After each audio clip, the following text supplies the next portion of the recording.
Hello everybody, and welcome back to Let's Play Space Quest 6.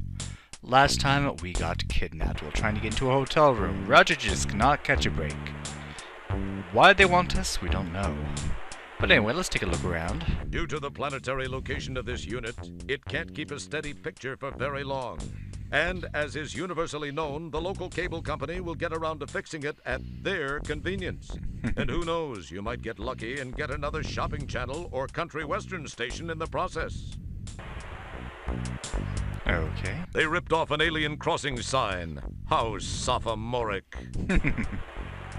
A beautiful thick shag carpet of Pelvis Brailsford, the rock and roll programming sensation, adorns the east wall of this grungy apartment. Pelvis, that's clever. This alien woman looks to be in very bad shape. Her pupils are fixed and dilated. Her body is stiff, almost as if she's dead, and her skin looks tight and puffy, as if bodily gases are building up inside her. Bandages and patches appear in profusion all over her, and some of her seams look like they're about to give way. You make a mental note to come back and rescue this poor woman. So I find this hilarious now, but back in the day, when I was a young kid, I didn't know what a blow-up doll was. I didn't understand the concept. So this terrified me because I thought that this was a real alien woman that was paralyzed and like shoved in the corner, and it creeped me out so much. Teddy Schmuckspin, a popular children's toy, sits on the floor. If you weren't a popular child, you didn't get one. Aw, Teddy Ruxpin, that was something from back in the day. You have no idea where this place is, but it's nice to see that grunge has finally hit the interior decorating industry. How groovy! They've got a neon sign for Spore beer. Spore yourself a tall, frosty one.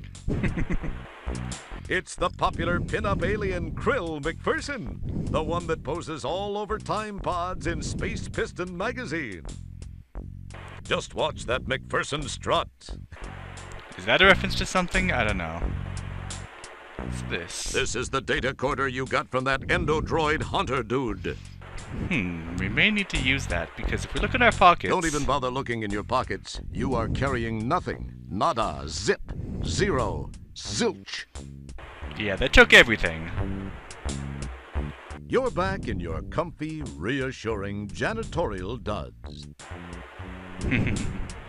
It's Kathy Meyerland, an attractive model with gills from one of those stinky swamp-like planets like Madoria, or Slimyon, or Muxalon 4. This poster is from that new graphic novel series about the sewer worker who doubles as a psychic investigator. You think it's called Gabriel Norton. Is that supposed to be making fun? I think it's supposed to be referencing Gabriel Knight, and I'm trying to take a good look at it. It kind of looks like what's her name? The woman who's possessed by Marie Laveau at the end. I know, but there was a graphic novel with that, so I guess it makes sense. It's Cindy Crawfish, a beautiful merwoman and spokesmodel from one of those beach-strewn, wimpy, watery planets like Aquaria or Oceania or Wateria. Okay, I got that reference. It looks like the lead singer for that new death metal band, the Disgruntled Postal Workers. It actually looks like the Silence from Doctor Who. Is that what they're called, the Silence? It's been a while. This symbol is all the rage among teenagers in the quadrant. None of the adults knows what it means, but it's shorthand for no sign of life. Oh, I get it. You don't know what that is, but you keep seeing it above people's garage doors. It must be some sort of anti-theft device. It's a short pile polystyrene rug with the ubiquitous Have a Cyclopean Day symbol. Okay. Now let's take a look at this guy. It's one of those wads of lard you ran into at the inn. And there's something on the back of his neck. Can we look at that at all? It looks like a plug receptor. Interesting. Alright, so what are we going to do? Let's look here. It's the key ring that doofus hung on the wall after the other doofus left. Yeah, and that opens this door. A nail protrudes from the wall. How novel. Let's see if we can't grab this thing. Jeez, his feet extended a long way. What the fu... I don't want to see you move another inch or I'm gonna slice you into nice little bite-sized pieces. Now, can it? I love that PHU, what the fu. Oh, great. Now it's on his person. What do we do? How about we get the nail?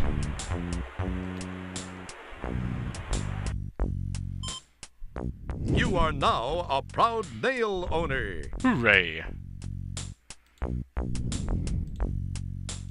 That's the keyring nail I got from the wall. Alright. Let's see if we can't use this on our little handcuffy things.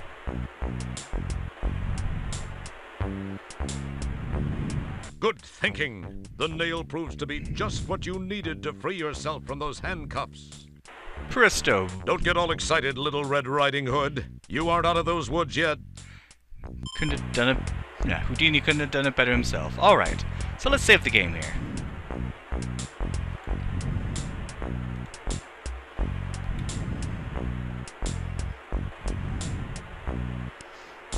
And let's give this guy what for. What do you want to do? Give him a nice massage? Wise up. This guy values you less than Starcon does. Okay, maybe we can just talk to him. What are you going to talk to him about? The weather? Does he not care that we're up and around? Does he not notice? Can we get our data, is that... I'd better not try it. He might see me. I don't think this guy can actually kill you, no matter what you do. This little unit is a portable dehumidifier. When you're a guy like Singent, who sweats like a bicranial crud snorter, you need one of these things going all the time. So let's see what we can interact with here, and I'll just tell you we can interact with this. Oh, don't tear it. It's a collector's item. But no, we must. So this is pretty weird what we have to do here. So let's take a look. It's that static-laden cheapo polystyrene rug you ripped from the wall. Okay, there's a hint there. Static laden. You get fingerprints all over it. That doesn't give you any hint, though.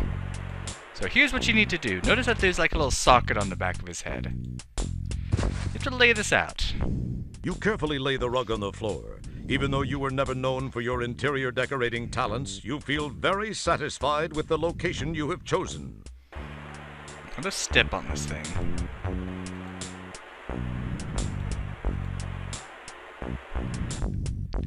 Let's build up some static electricity.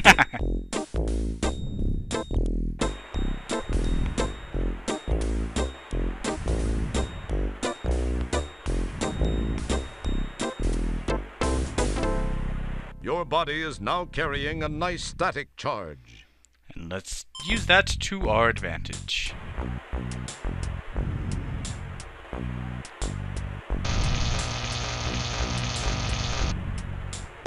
Wow, the static energy you built up discharged, frying Lard Boy's circuitry.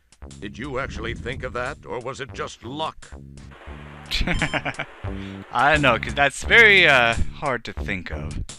Alright, so let's grab that. So the fact that that's sitting out for you to get back shows that it's going to be important. For what? Well, you'll see. But I'll tell you, it's something that really frustrated me as a kid. There seems to be a small pile of CD-ROMs sitting here. Ooh, CD-ROMs, I love it. Your search through the CDs reveals a bunch of typically boring multimedia magazines. A multimedia phone book. Too bad there aren't any phones around here. What else? The Outpost Project Survival Guide. Successful People Managing Techniques by Carm Trebus. Funny, it's empty. MF-DOS for idiots, morons, and phoebes. Oh my gosh. Touring Xenon on 5 buckazoids a day. Discovering your inner maggot. Oh, I discovered that long ago. How to become assigned to being a corporate creative genius without really trying. This might be worth checking out. It's a copy of Popular Tektronics. Okay. So the fact that we take that means that it's useful for something. By the way, I already missed some points, but I'm not going to worry about it. I was looking at a points list, and it looks like after you get that guy in your ice tray, you get points for putting the ice tray back in the freezer for a bit. So that's interesting. But yeah, like there's nothing that you get from getting full points, so don't even worry. Oh jeez. Way too disgusting. From data decoder to homing beacon fast. Interesting. This optical disc-based multimedia entertainment system has a slew of powerful graphics and audio coprocessors. A unique flexible architecture, is extremely high-priced, and plays a half-dozen really bad arcade games. It's called a 3DOA. Is 3D? Oh, is that supposed to be a reference to 3DO, but it's 3DOA as in dead on arrival? Alright. This button allows you to go to a given location on the CD. Well, that's the plan. I see. I have to use my hand on it. Data decoder homing beacon fast. Yes, you too can make a homing beacon from a simple household goods. Chief among these devices you can use is the data decoder, which, with a few adjustments, sends out a powerful signal to potential rescuers who could be light years away. First, open your data decoder. Inside, you'll find chips, ERC settings, and plates. If you correctly alter these settings, you'll soon be home by the fire with a small nog. Of course, any mistakes could result in a barbecue with you as the entree, but let's not worry about that. We'll describe details in the next issue. So it's weird because this is called the Tektronics or Positronics or something like that. Well, if you bought the game, in the box you had the manual and then you had another little booklet called Popular Janitronics.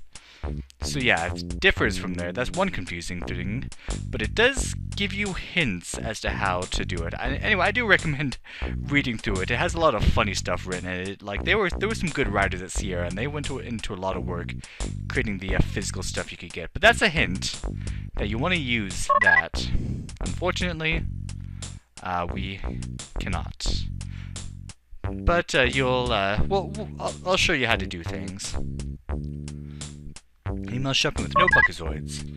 Email shopping with no buckazoids. Each shop with absolutely nothing in the account. It's easy when you know the system. First, random gen approximately 32 4x4 numbers and pick a month and a year. These will be your challenge cards. Make up a name, not an e-burn, please. And start calling e-catalog stores. The idea is to make the calls fast and give them the challenge card numbers before they can trace the call. As most hackoids know, there are so many cards out there that the probability of one of your challenge cards being a used number is practically 100%. Remember, don't skimp. You're spending other people's bucket swords, so go for it. Interesting. Of course, you have those security codes on the back now, so we can't do that. Mired EMAG, hot journalism or hot air? Okay, we've all heard the hype. Mired EMAG is the hottest, hippest, hip-hoppinest thing to happen to journalism since Gutenberg invented that big printer thingy. But is it the E-Mog of the future, or is it just another cyber rogue knockoff with some fancy schmancy art?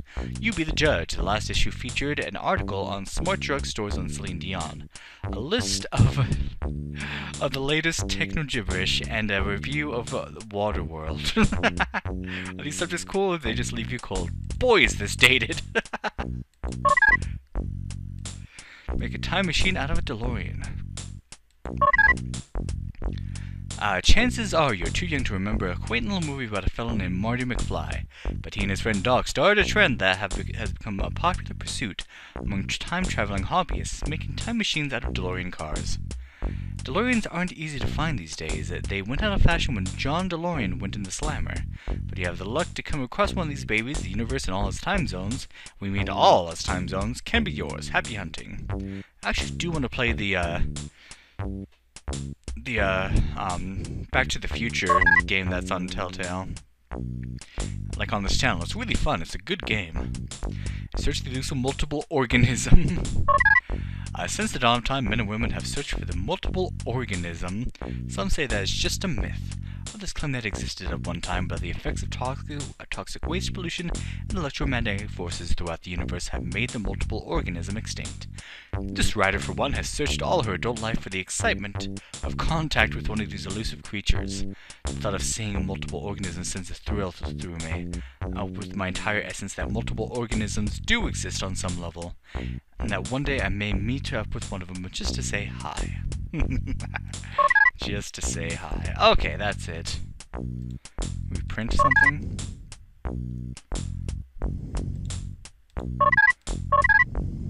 Oh well. Alright, let's get It out of does here. nothing until you insert a 3DOA compatible disc. Let's exit. So, there we go. That was just a little bit of fun stuff. Anyway, let's search this guy. He has that key card on him. Smooth move. You've got his keyring. And just on the other side of there...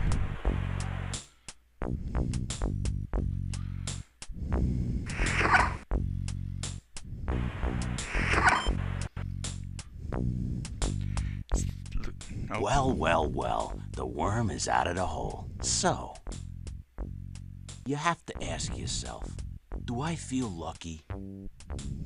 Well, do I, punk? Yes, yes, Dirty Harry. So he doesn't even worry about you. He knows that he could squish you with one move. It's the one called Nigel, the larger of the two mass-laden brothers. Okay, so, let's see.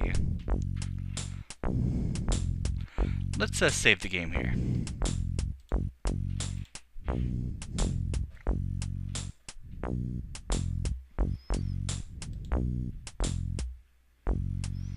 Let's take a look around. Wow, that's a signed poster of the lead singer for that country western band, Hall and Az. Instead of Hall & Oates. I get it. She's a man-eater. It's just another picture of a heavenly body. This controller controls the controls on the subspace neurotransmitter. Okay. Jeez, is this guy a control freak or what? A massive subspace neurotransmitter fills the desk. Amplified by brainwave patterns, neurotransmissions are not affected by local damping fields. But you already knew that, right? Okay. So let's take a look around. You poke and prod amongst the Mahdi's until you find a Mahdi labeled Churlish. Being intrigued by the word, you glom it. Glom it. Incidentally, you might want to look up the word churlish before you do anything stupid. And this is where I learned the word churlish. So this is something like, you see that they have those little things in the back of their necks. They can plug these in. So let's see what happens if we plug in churlish. Oh, and he just does it himself. Wow, he really creased your can. Pretty impressive. Maybe not from your point of view, of course. So yeah, churlish just means he's grumpy. It's a fancy word for grumpy. So what can we do? Well, there's one thing I missed here. It's a burlesque Mahdi. Burlesque, another word I learned at a very young age. So I had these two chips. You now possess the Mahdi. One with the word burlesque and one with the word churlish. Very large words for a young boy. So, what do we do here? Well, let's see what happens if we give him the burlesque Mahdi. You're reasonably certain that this door won't budge without a key card of some sort. Alright.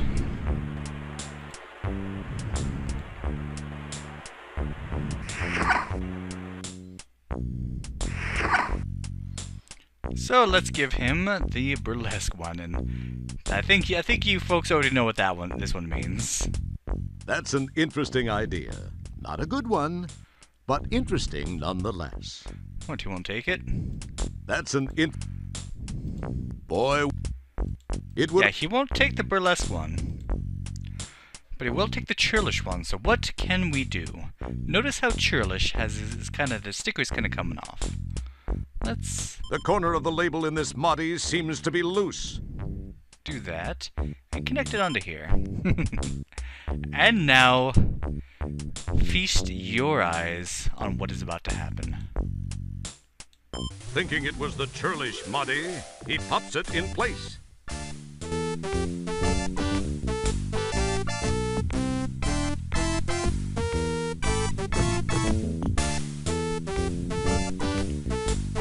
Oh me, oh my.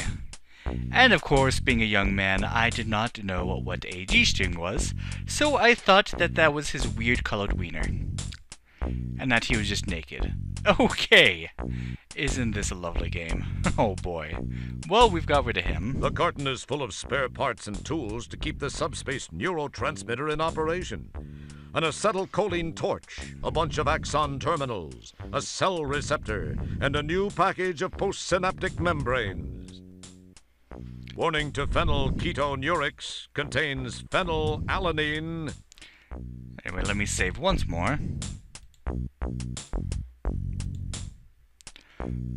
Okay, so as you can see, when he danced off, he dropped his belt. But we don't need that, we can just walk out here, right? We can just walk out here, right? I wonder, does this actually kill you? No, but, I keep thinking, oh, I should probably check my HP, but, it's not one of those games.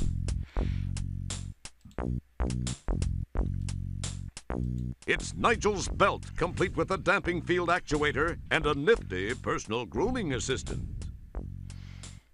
Alright. So, let's take that apart.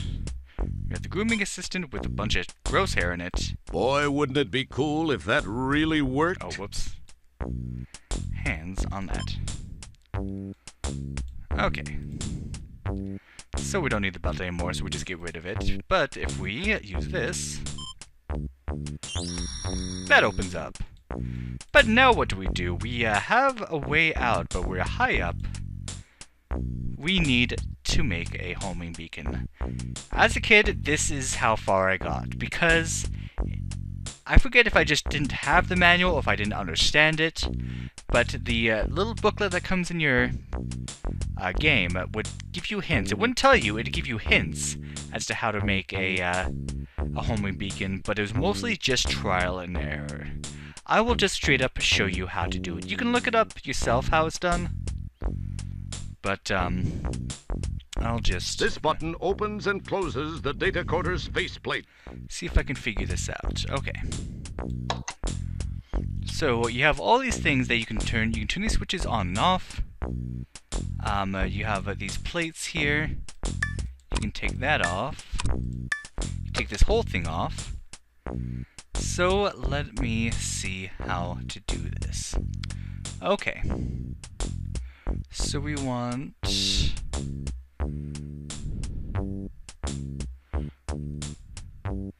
this guy. Didn't up that here. Sally Struthers Learn at Home course teach you not to stack components on top of each other? Oh, sorry, I thought it would just like... Okay, so you can put that there. So we want this one with RF up here. We want TT here. We want PS here. FC here. And SE here.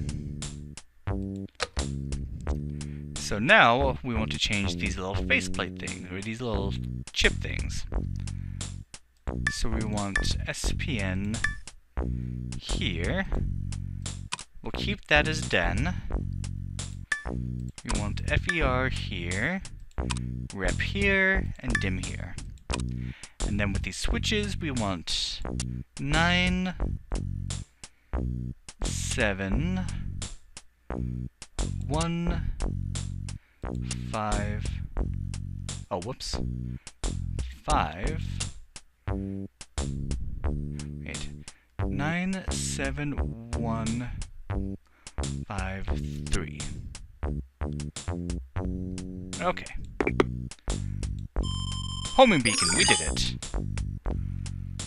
So yeah, I never got past this part until way later. because I think I just had to look it up.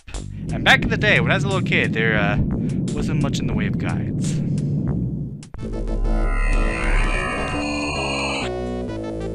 Hey! Here's your fish! Wait, no, not the fish.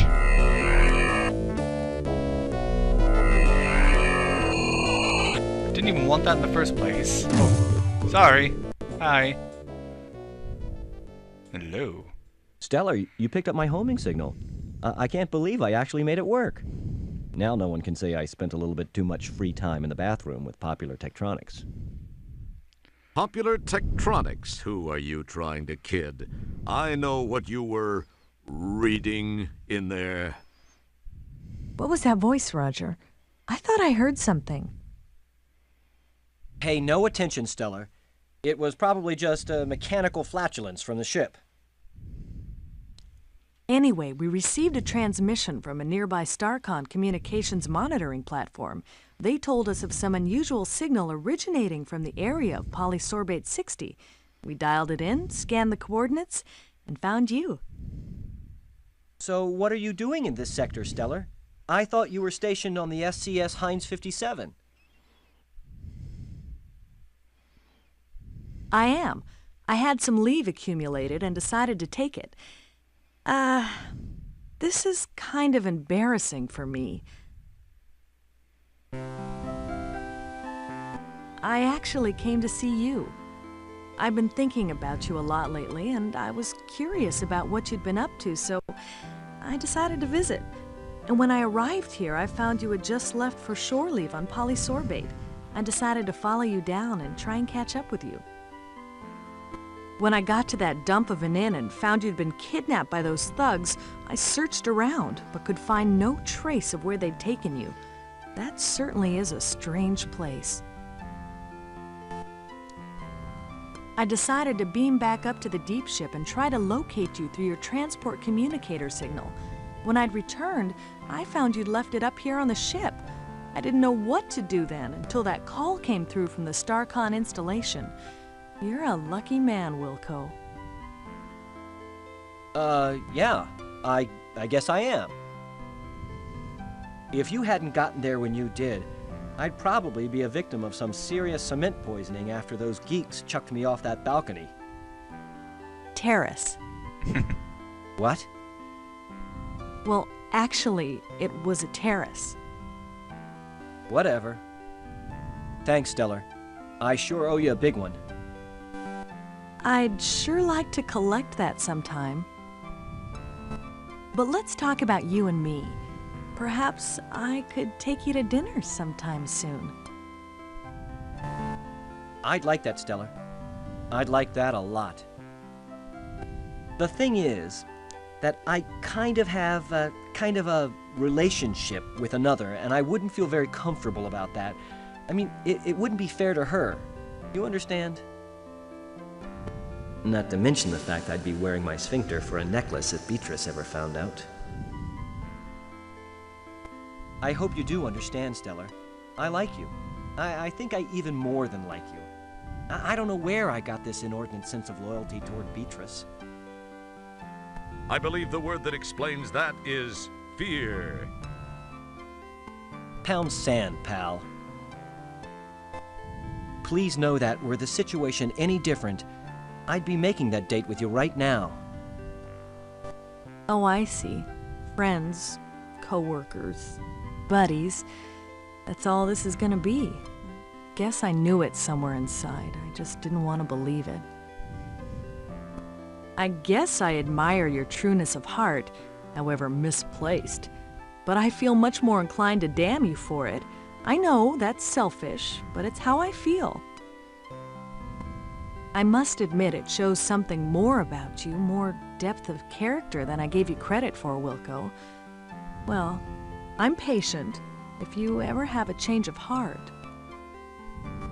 Well, Roger, we should see what we can find out about those subhuman walking dumpsters that had such a keen interest in you. I don't suppose you heard their names. No, but I did get this neat personal grooming assistant. It needs a little cleaning, but... That's great, Roger. Don't clean it, though. Take it to the sick bay. There's a DNA analyzer there. We can scan the contents and perhaps use the results to get some names and information about these guys. Good thinking, Stellar. I probably would have thought of it, eventually. Yeah, I'm sure you would have, Roger. Look, I've got to go to sick bay and get some treatment for my back after that not-so-graceful rescue. Oh, yeah, that. Sorry. Well, I'll see you there.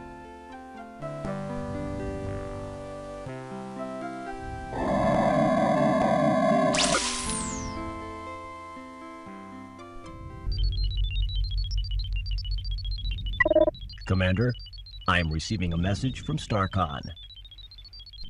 Computer, on screen. Hello, Commander Kilbasa. I have a new directive for Deep Ship 86. This is actually a special request from me, Commander. As you may know, I served with Admiral Bluntfang during the Fallopian Campaign. Admiral Bluntfang's widow is involved in building an off-world retirement community. They are almost finished, but have requested assistance from Deep Ship 86. Commander, please extend her every courtesy. You know, if things go well, this would not look too bad in your personnel file. I will let Sharpay, the Admiral's widow, explain further. Hello, Commander Kilbasa. As Admiral Toolman mentioned, we have almost completed our project here, but could use StarCon assistance. To be honest, Commander, I pulled a few strings, but this is an important mission, I assure you. Since you are scheduled to be present for the dedication of the Golden Light Year's Retirement Center anyway, I hoped you might alter your travel plans to accommodate an earlier arrival. From the information provided me by my old friend, the Admiral, you would be able to warp here within a few hours. I require some assistance from your ship, as well as one of your crew members. Allow me to explain.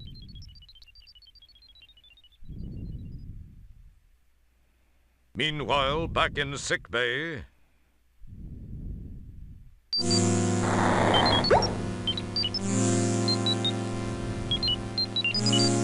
Well then, we need to figure out who is trying to kidnap us and why. But, oh, by the way, Stellar, the reason her forehead's like that is because she's part alien. I forget what, Stellar is getting treatment for her back injury. You should be ashamed of yourself for jumping on her like that, you baby.